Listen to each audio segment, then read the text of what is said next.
that, but you get what I was trying to say. Yeah, Let's go to Doc Rivers. I was looking at Earl and said, boy. Mentor. Benjamin Button. Something seconds the last game. Why did you feel the need, why did you bring him in and then talk about his performance? Yeah, because I thought the second unit was struggling. We had 0 points at halftime, Keith, from our second unit. I talked to Shake today. I said, this is a long run, man, if we do this right. And everyone's going to get a shot and stay ready. I give Shake, and the same thing happened to Ferg early in when we took him out of the rotation. Shake came back last night, played one-on-one at 10 o'clock at night. He shot extra. I mean, he prepared himself, and he believed that he would get another shot, and he got it, and he gave us a huge lift. So I'm very happy for him, just personally. Thank you, Doc. Let's go to John Clark. Doc, the Hawks had that lead, 80-79, with 2:41 left in the third. You have Shake come in. He hits the three, but it was, the bench scoring 26 of the next 30 points for you guys. How incredible was the energy that Shake brought everybody with him? Yes, I thought Shake and George Hill, and then Matisse's defense, and George's defense saved us. Dwight was big on the glass, but we challenged them at halftime, John. We really did. When you looked at the stats, I think it was 41 or 43 to 0 in bench points at halftime. We had 0 points at halftime, and we challenged the defense. We said, guys, if you guys get stops with the spacing we have, we'll score. But you can't play half court all the time because the other team is scoring. And I thought our guys did a phenomenal job defensively first, and then we picked the right guys, obviously. Bringing Shake in was huge for us. And Joel, when he left the game there, I believe he had a 4-point lead. So to see it stretch to 18 or 20, how big is that for what he's given you, the amount of minutes he's played? That was huge. And we felt like, listen, they cut it to 1. You would think worst time to take Joel out. But for us, it's still a minutes, and we felt like we were going to need him down the stretch. The fact that the second unit, we can wait till, 7 minutes to put Joel back in, and he comes back in with an 18-point lead. That was absolutely wonderful. Thank you. Dave McMenamin. Doc, you've coached some greats who have had some great performances in Boston and LA, for sure. Joel playing on bum knee, down 0-1 in the series, starts the game 15 minutes after finding out he didn't win MVP, puts up 4 things up. Could you just speak to the magnitude of his night? Yeah, it was awesome. I think Joel, I don't know if the MVP thing did anything to him or not. I remember being on the other side of the night that David Robinson got the MVP and we had to play Elijah on. I was on that Spur team. That didn't go well for us. Tonight, you felt like that was Joel. He was that magnificent, dominant for us early on.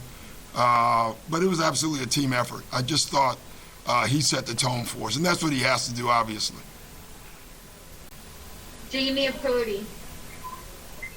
Doc, just overall, how big is this win, given, the way things went in game 1, and the fact that you kind of needed one on your home court, and you definitely brought the atmosphere back here? Yeah, we just need to win the game, Jamie. It was big.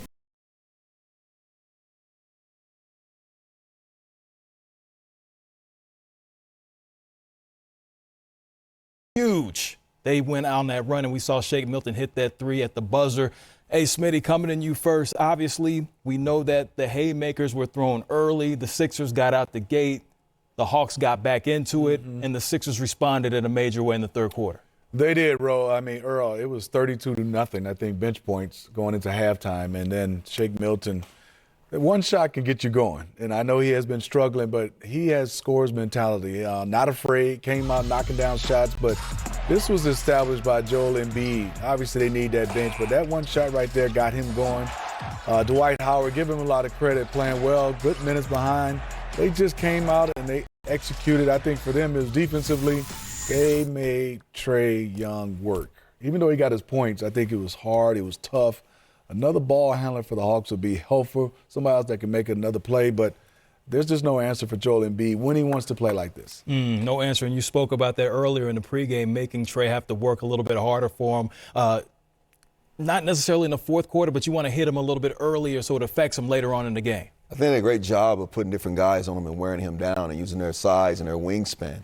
But credit to Shake Milton. I've been in that situation where you're a young guy trying to get into rotation, and you have to mentally stay prepared. That means you have to be positive about no matter what your minutes are, you're positive, you're working hard, you're getting extra shots, you stand after calling coaches late at night, and you get that opportunity, you seize the moment.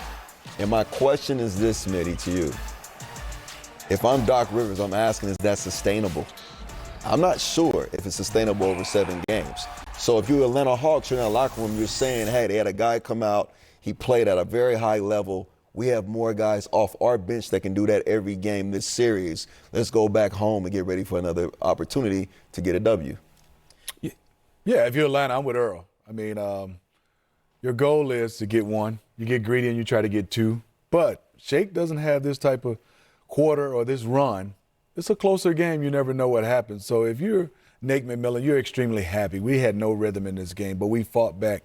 They played like a veteran team. We lost this game, but we were never rattled. We stayed into it.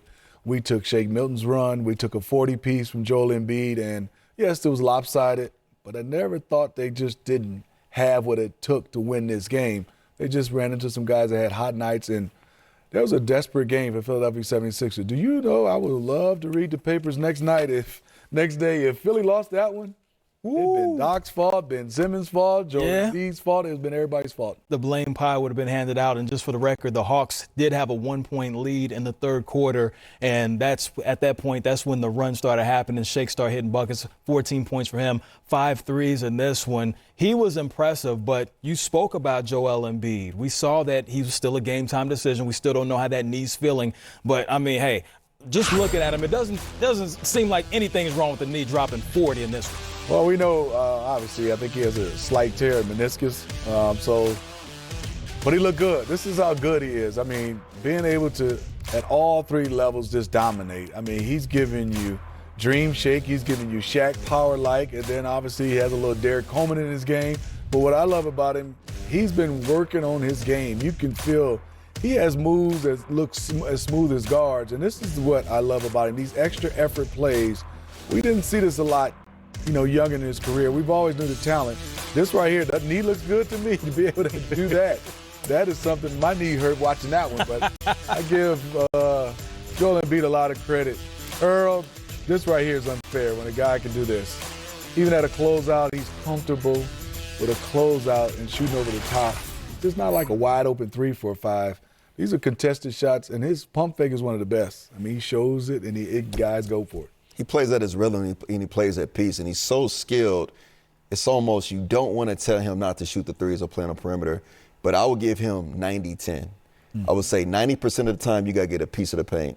10% of the time you can do what you want with your rhythm moves on the perimeter or even shoot threes. And if he gets to that paint 95% of the time, most likely that allow the guards like Tobias Harris to get to the free throw line quicker and easier, and they control the pace of this game because you're playing a skilled, energetic Hawks team. And it's hard to be skilled with energy, but they're so youthful. They have so much energy. You have to have spurts of energy off that bench or throughout the game for Philadelphia 76ers in order to compete. And Joel Embiid, when he gets into that paint, the crowd goes crazy. His teammates get energized and they start to control the game. Yeah, you talk about those points in the paint. Philadelphia won that battle 52-44 as far as points in the paint. And Smitty, you touched on it earlier, talking about the bench points for the Atlanta Hawks. Now, they do lose this game. However, when you have a young team that's still figuring out how to win in the playoffs, when you have multiple players go over 20, you have Huter, who has a playoff career high 20. You have Bogdanovich come in and get some big buckets. He had 10 in the third quarter.